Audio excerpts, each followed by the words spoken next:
Okay, so what's up mga amigo? For today's video no, nandito tayo sa may MacArthur Park, Palo, Leyte. Dahil magtitest tayo nitong ating drone. Itong DJI Neo 2. Matagal ko na siyang nabili no, mga siguro October pa. Pero bihira ko lang siyang magamit. Actually nagamit ko na siya nung binili ko siya. Tinis kasi namin doon sa mismong store. Sa Manila ko siya nabili mga amigo no, sa Robinson's Place sa may Ermita. Kukuha tayo ng shot sa mga naka-feature niya shot na meron siya, yung helix, yung circle, lahat na feature na meron siya dito. Tapos after natin yan, magpapalipad din tayo gamit ang RC drone. Sa ngayon, cellphone muna gagamitin natin kasi malapitan lang naman. Pero mamaya magpapalipad tayo dito. Papakita ko sa inyo yung lugar kung saan tayo ngayon nagpapalipad. Gagamitin natin yung RC to kasi yun yung gagamitin natin pag malayuan na, kasi itong cellphone for short distance lang. So tara, pakita ko sa inyo yung kuha nito. Naka 4K 60 yung resolution na gagamitin natin. And then gagamitin natin lahat ng features na meron siya. Follow mode, circle, helix, boomerang, rockets, at kung ano pang meron dito. Tara, pakita ko sa inyo.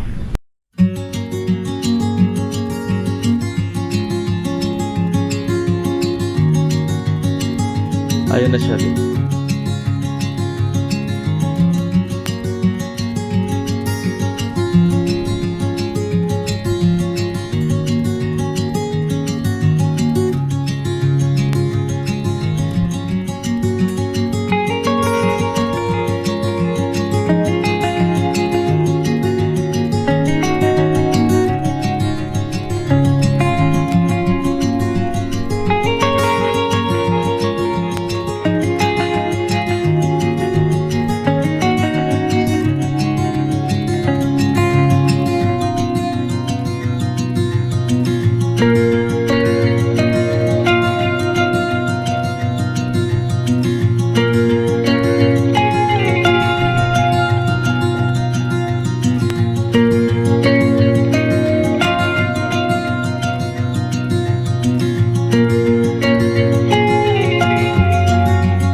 So yun guys, bala ko pa sanang kuha pa ng aerial view dito sa MacArthur Park.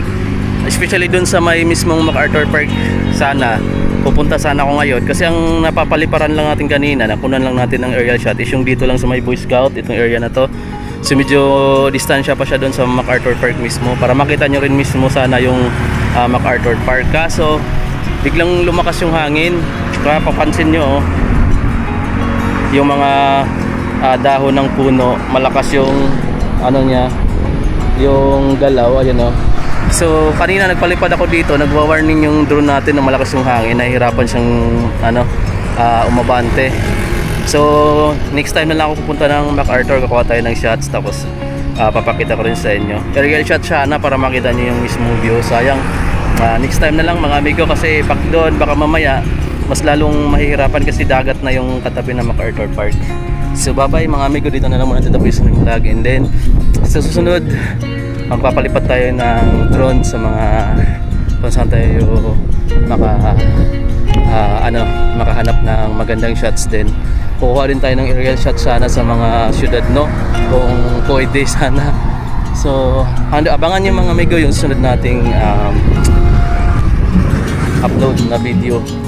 Gagamitin ulit natin tong drone natin kasi bihira ko lang siya nagamit. Actually nagamit ko siya nung December, tapos hindi na natin siya nagamit dahil naka-stocks na lang siya ng 3 buwan sa bahay after ko siya nabili noong October. So sayang, nanginaya ako kasi baka mamaya masira lang, kaka-stock, hindi na siya nagagamit dahil nahirapan ako magpalipad dito kasi sa Leyte kasi madalas umuulan, no? So swerte kapag ganito. Ito di natin alam kung ngayong umaga lang to kasi simula nung December nung dumating ako hanggang ngayon mag-February na, magma-March na naman, talagang walang magandang panahon dito.